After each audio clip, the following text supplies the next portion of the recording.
Patriots, I want to start by asking or begging for your forgiveness. This video is at least 6 years late. I've wanted to make it for 6 years, but I've been putting it off. The reason I've been putting it off is I didn't want to put myself and my family in danger. But I woke up this morning and realized that by not making this video, I was just about guaranteeing that my grandchildren will not have the opportunity to live in a free country. What I'm speaking about is an issue that has to come to the front and center and be handled by our elected officials, or we will indeed become a country of the past. I'm talking about the invasion of the Muslims. Now, I know there's some who say there are good Muslims and moderate Muslims, and I understand where they think they're coming from. However, let me point this out. You know, the good Muslims and moderate Muslims, where is their voice when there are atrocities committed by the so-called radical Islamists, either here in the United States or around the world for that matter? Where's their voice when those things happen?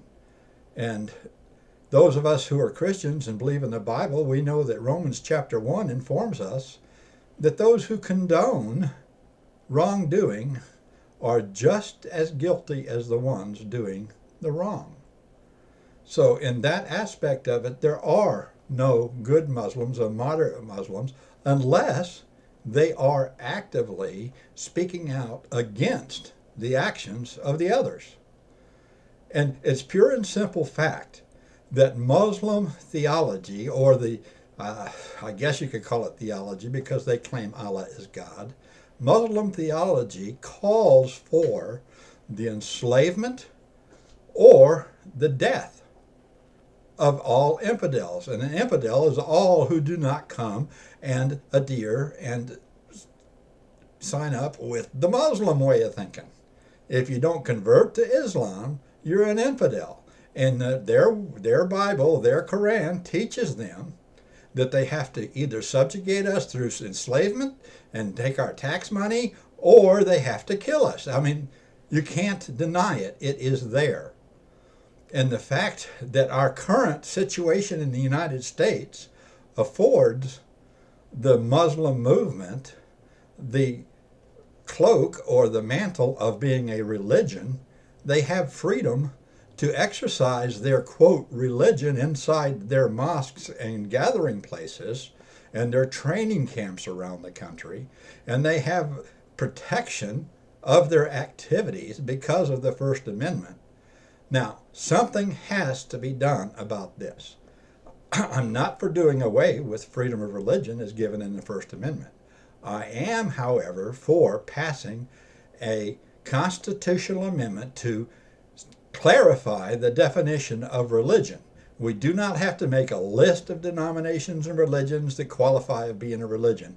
We simply have to pass an exclusionary amendment that would simply state that any organization, no matter what type of organization it is, that calls for the enslavement, harm, or murder of those who refuse to join it cannot be considered a religion for purposes of the First Amendment. I think the solution is that simple. But being simple doesn't make it easy. It's going to take a tremendous amount of pressure on our elected officials to get this topic even discussed, much less acted upon.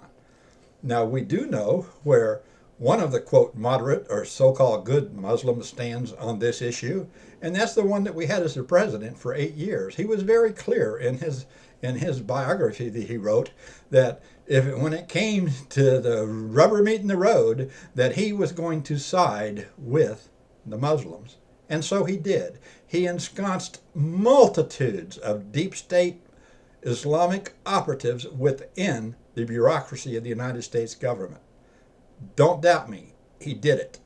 All right, so we need to get the constitutional amendment to clarify the definition of religion, and we need to get it done as soon as possible, because the practice that the Muslims, and this is the ones that most people include as the moderate or the good ones, they are outbirthing the rest of us by a large margin.